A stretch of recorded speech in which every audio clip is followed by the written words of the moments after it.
I'm going to be speaking about my insecurities when I was a child and how they turned into social anxiety and agoraphobia. And a couple of things that really factored into this was I was born 3 months early. I weighed 1 pound 7 ounces. My eyes are 2 different colors, which I like. I'm blind in one. I'm more asymmetrical than the average person. And the other factor was my father was a very negative source in my life. I love him. He passed away 3 years ago. We ended up having an amazing relationship. I do want to say that. We worked on it, and there's another little video about that. But when I was a child, he acted annoyed and disappointed often. Not all the time, but often. And up until I was about 11, there's positive people in my life and I believed them, and I was just happy and I was a confident kid.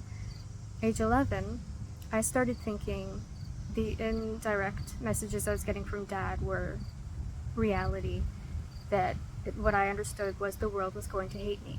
I'm annoying, I'm a disappointment, because I was born 3 months early, I'm broken, something's missing. I'm just, by being myself, I'm a problem. I'm not likable. That's what I thought. And I was 11, and I thought the people who were being nice to me were doing so out of pity. So, whenever I left the house after that, I would have a lot of anxiety.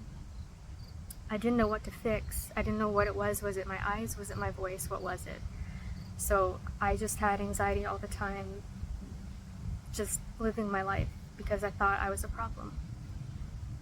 I'm just wearing a heart monitor because I'm having some weirdness, but anyway, nothing major. I know hearts are major, but it's okay. That's where my insecurity came from, and when it started becoming a problem. And I was also, because I was a child, I didn't really know to talk about it. I just thought what I was getting was correct information. So high school came, which was my first time ever switching schools. And a lot of people there didn't like me, didn't treat me well, and I thought they represented the rest of the world and the reality and truth of me being not a good person in some way, just by being me.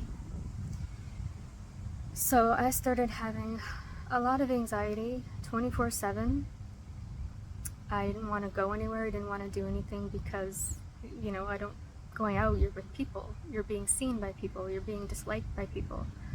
I was nervous. What am I going to do? What am I going to do wrong? What if I do extra things wrong and then people hate me more? And then I was also thinking about my future and how is that going to be, like, people not liking me. And so I was very depressed and had a lot of anxiety, I just did not feel well all the time, emotionally or physically.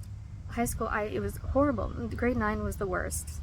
I was having about 7 major panic attacks a day on average. At one point, I forget what it's called, but my body went numb. I was still awake. I could see, I knew I was holding a pen and the wall was gray, but my body went numb as a coping mechanism because I was having so many panic attacks that it drained me. And I actually welcomed that feeling because it was a break. But somewhere between like 10, 11, 12, I managed to kind of get through high school. I was not happy, I was not confident, I still had my beliefs, but anxiety-wise, I managed to finish high school. And then in my early 20s, I'm like, I gotta figure this out, there's gonna be an answer. And I was thinking there was like a answer. It was gonna be like, do this and everything will be fine. So because I had gone to New York City and on a high school trip, because I always wanted to go to New York, and made myself go with my best friend. And when I got back, even though I had anxiety and stuff on the trip, when I got back I had confidence. So I thought maybe if I do like bus trip exposure therapy, I'll get enough confidence so the insecurities and stuff will go away. So I did that. Actually what I did, because my doctor told me about Donny Osmond, he's a singer, an actor and stuff, and he had social anxiety really bad. He was speaking about it publicly. He had a life on stage and off stage. So he was also touring at this time, and I thought, if he can tour and sing on stage in front of all these people, like do all these shows. I can go to 1 or 2 shows, sit in the audience, and just watch. I made myself do it. That was, I mean, I'm going to get into videos more of the experience of having social anxiety and agoraphobia so people can understand the feeling more, but I don't want to ramble too much and lose people when I'm doing these videos, so I'm sorry. I will get better at this. So it was not easy, and I did, I don't know, maybe 4 or 5 shows, and a couple other people as well I saw. And I realized that that was not going to work long term. The confidence did not stick around. It was there for a little bit, and then it tapered off. So that was not the answer. And then I was about mid-20s, and I thought, you know, I'm a creative person. I like music. I used to sing and record music on a 4-track and all this stuff. So I thought maybe if I didn't have anxiety, I'd be doing something creative. I'd be like meeting other creative people, and you know, maybe that's the way to go. So I joined the Operatic Society. They do musicals, and I made friends that I still have, but that was very difficult. I did the rehearsing, I did the shows. I did have confidence, and I was going out with my friends. Of course, in the back of my head, I still thought I'm maybe they're being nice to me because I'm a nice person, so they feel bad for me, or you know, they're going to eventually not like me. That was still going on in my head. But that was also not the answer, because the confidence didn't stick around for that either after that. So mid-20s, I was out of ideas. I didn't know what to do. I think it was my early 30s. I was going somewhere in a cab. I felt sick with the anxiety. I really wanted to put the window down, but I thought it's almost winter. If I ask him to put the window down, he's going to think I'm nuts. But I asked him anyway, and he said, yeah, sure, I'll do it. I'll put the window down for you. He rolled it down, and the whole air of the cab changed. He changed the energy of the cab. He changed how I felt with his tone and with just the way that he was being. So that made me think that maybe I can do that with people. So I experimented. Walking by people, I was genuine when I said things like, I like your shirt, or you know, how you doing, trying to make small talk, and I would be more positive, I would be more confident, and I would just be more happy, and I was being mindful of my tone, and people they would change, they'd give the positivity back for the most part. And so that was a piece to the puzzle that I kept. And the second thing that really helped me, and I don't know exactly how old I was, I'm 44 now. It's been maybe 5 years or so, maybe less than that, I don't know. But I started wondering, people who are different than me, more confident, not worrying about things, happier, their brain is different than mine. How so? Why? Like, I started thinking, well, how do I want to be 5 years down the road? Can I change my brain? Can I become this person? So I thought of how I would rather be, how I'd rather feel, how I would rather make people feel, you know, everything that I wanted to change in my experience of a day, like whatever happens. And I thought of her as often as I could, trying to figure her out. And 3 months in, I don't remember what happened, but I came out of a situation and I was fine. I was more like future me. And when I told a friend, she said that's called cognitive reconstruction. I looked that up, and I was amazed, because like, we have automatic thoughts. They decide, you know, how we feel, how we react, and because they're automatic, we don't know that they're starting it, that they're happening. And when I was thinking of more positive scenarios, my brain, after about 3 months, started picking the more positive scenarios as automatic thoughts. So I was starting to feel better and react to things better. It was changing the neural pathways. So I tried, I'm in a couple of support groups on Facebook for social anxiety and for suicide. I told everybody about this cognitive reconstruction, and I was so excited because it was working for me, and I wanted to tell everybody because I wanted, everybody to feel better, because it's hell to have social anxiety and agoraphobia and depression. So I have no idea. I think some people might have tried it. I know a couple people became friends with me, and did at some point, thank me for being open about things that I go through. So I don't know if people actually absorb that information from a strange girl, but I hope so. I really hope that it'll help you if you have negative views of yourself and social anxiety and stuff like that. I hope it'll help you to some degree.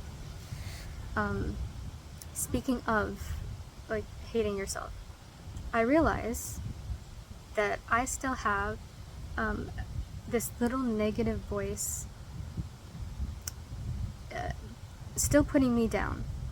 I've made a lot of progress, but there's still this little voice, and she's so sneaky, and it's so quick, and it's so soft, and it keeps me in this state of still thinking I'm broken. I still think that. I'm doing better. I understand things better, but a little part of me still feels like I'm broken. And I started going to therapy about 2 months ago. I think I'm seeing her twice. We're doing well. I've had a lot of epiphanies since the last time I saw her that I need to discuss with her. Trying to weed out that soft voice, because obviously the cognitive reconstruction didn't touch that part, or it's just so ingrained that it's hard to change. I'm trying to find out more of who I am, just speaking on where I am right now, because I feel things are missing in my life, not so much in me, but in my life. I'm 44 years old. Because I did not grow socially and have a lot of the experiences that people have on average, and also because I have endometriosis that wasn't diagnosed till I was 40, I have not had children. I did try when I was 25 with the person I was in love with. He was not in love with me, but he's like, yeah, let's try to have kids. I was not able to get pregnant. Tried for a while. And then I realized it wasn't a good idea to have a child with him. So I moved on from that, and I don't have children. I have 2 cats that I put my nurturing into. I have my job as a peer support person, that I try to help people with their mental health issues. So I do help people. I'm not raising a little human being. I would love to do that. I do have a boyfriend. It's long distance. So I mean, adoption and stuff, and just where I am in my life, it's just, I don't think I'd be able to adopt a child. I don't know how to, I don't know. That's the thing right now. I'm trying to figure out exactly who I am, where I might be if I hadn't had my issues. Like, I can tell there's stuff missing in my life, and sometimes I'm so bored. So bored. I know everyone gets bored, but there is stuff missing from me, from my life, that I'm trying to find out more of who I am. And then as I'm doing that, I'm just like, if I did not have social anxiety, what I really wanted to do when I was in my early 20s was move to New York City.